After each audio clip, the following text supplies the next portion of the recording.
See, our next topic is water absorbing organ. We all know that water absorbing organ in the plant body is root.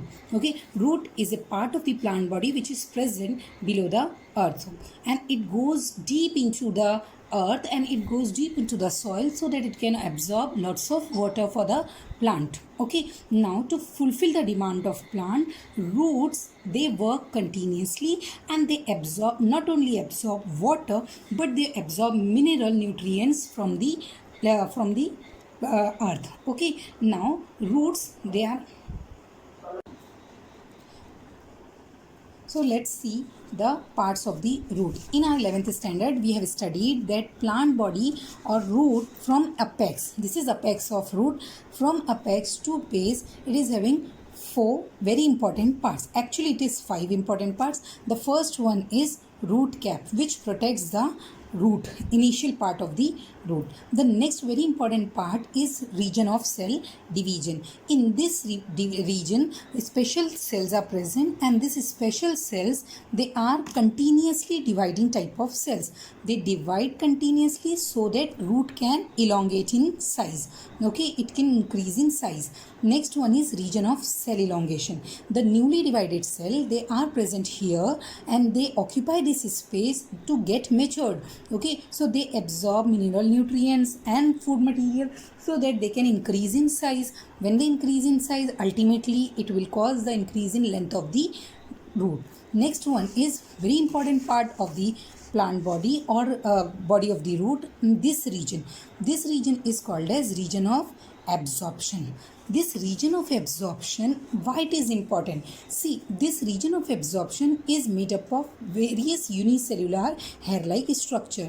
This various unicellular hair-like structure, they play very important role in absorbing the water. Okay, and the last part is this region which is connected to the shoot system. Okay, so this is connection. This region is made up of, this connection is made up of matured cells. So whatever matured cells are present, they hold tightly the earth surface so that it can give support to the shoot body. Okay, the shoot of the plant is supported by this matured part of the root.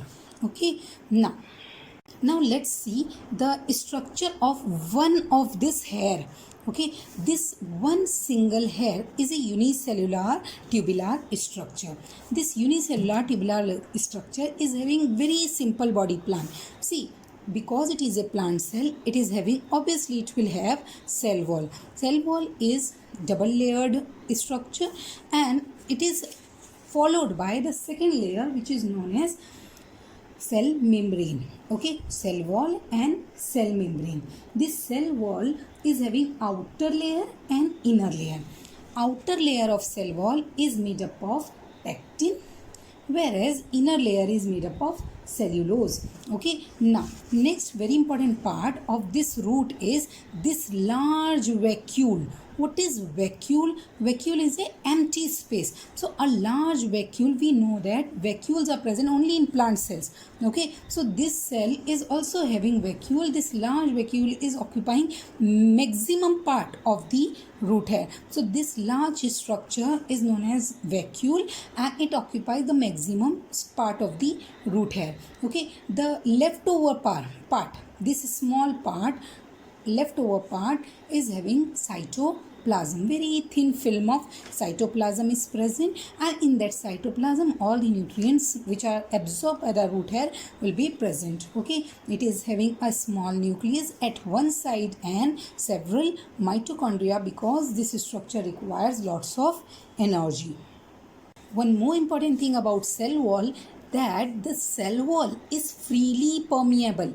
When we say freely permeable, it means it allows all the material to enter into the body of root hair.